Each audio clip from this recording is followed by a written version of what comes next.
Voici un récit captivant sur l'architecture marocaine de Walter Burton Harris. En architecture, il n'y a jamais eu de nation surpassant les Marocains. Non pas que leur construction montre une grande puissance et force de conception. Plutôt, la délicate dentelle et la coloration exquise sont typiques de l'efféminement et de l'opulence.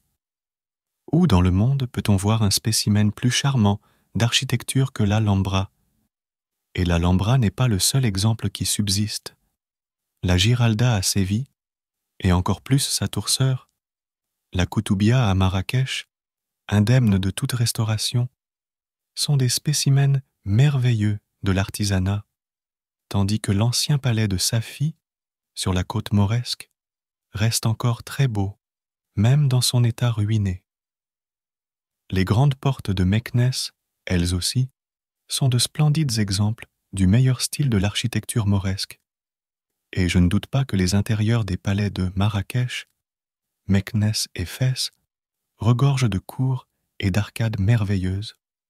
L'exquis motif ornemental en plâtre, avec ses délicates traceries et ses motifs géométriques entrelacés, les plafonds en bois sculpté, peints et dorés, montrent quel sens de la beauté existait et existe encore chez les Marocains.